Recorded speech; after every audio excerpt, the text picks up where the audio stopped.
Tahimik ang SMB ngayon Bakit kaya? Pakiramdam nyo hindi po ba gagalaw ang SMB sa trade market? Ang Northport nga tigdadalawa sa isang araw. Tapos sa Magnolia may natitira pang bala. Ang Hinebra tapos na.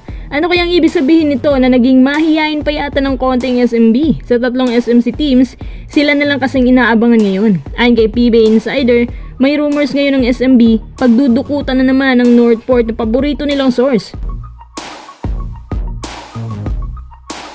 Kung kaya't bago tayo magpatuloy, kung nais susuportahan ang aking channel, just click subscribe and share. Ang totoo niyan, pinagplanuhan po ng maayos ang trade na gagawin ng SMB. Kumbaga, gusto nila one time, big time na kahit sino pa yan basta makakuha lang nilang gusto nila. Ayon nga pala kay PBA Insider na may balak nga raw kunin ng SMB ang mga PF at wing na sina William Navarro at Cade Flores. Sa palagay nyo, big time kayang tawag dito? Si Navarro na nagkaka-average naglalaro sa 10 to 13 points per game, depende kung malusog. Si Navarro kasi masyado ng injury prone kahit bata pa. Wala pa ang mid-30s pero nagkaka-ACL na. At isa pa nga yan sa mga iniiwasang mangyari ng mga atleta kasi yung ACL, pwede maging career ending yan or di kaya isang taon pa bago makabalik gaya nung dati. Pero kung healthy William naman ang pag-uusapan, ang galawan nito pwedeng isalpak sa gilas kasi meron siyang kumpiyansa, marunong makibagay sa sistema at role player pa. 6'6" perimeter shooter yan kaya nga kinukuha sa KBL. Habang ito si Cade Flores, mabilis, may hustle, two-way player. Para siya si Rodney Brundial na 2.0.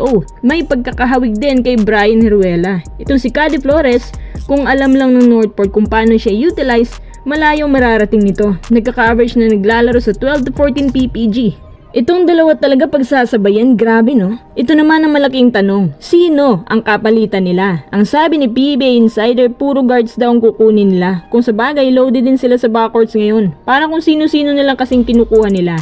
Ayon sa isa pang source na kahit si Romeo para ang kapalit, ibibigay daw nila kasi si Romeo, injury prone din. Pero yung kay Romeo, possibilities lang naman yan. Bali hindi pa yun sigurado. Ang alam ko na sigurado, si Jeron Ting. So si Jeron Ting, tapos isa pang guard at kasama ang isang first round pick. O diba? So sobrang lakas ng lineup ng SMB, hindi na alam kung sino ang mga kinukuha. Si Teng sa palagay ko mas bagay siya sa Converge. Mas doon lumabas ang abilidad niya, lalo pat siya ang team captain doon. At sa kanya pinapaikot ang sistema. Magaling siya. At mahabang kanyang playing time doon. Pero dahil mas pinili niyang caliber team, so ngayon may championship title na siya pero kapiranggot naman ang binibigay na oras. Halos hindi nga siya nabibigyan, depende sa sitwasyon ng SMB. Para sa akin tamang desisyon ng pag-trade sa kanya. Sino kayang isa? Simon Enciso na kaya? Jericho Cruz? Kailangan din nilang legit na point guard bukod kay CJ Perez.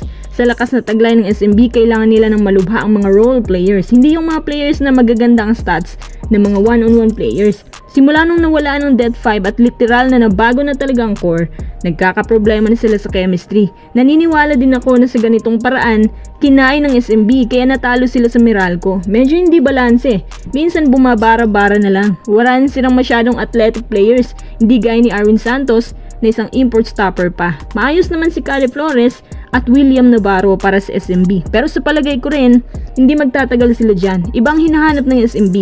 At ibang quality na minamatch nila, yun talagang alam nila na kayang umambag.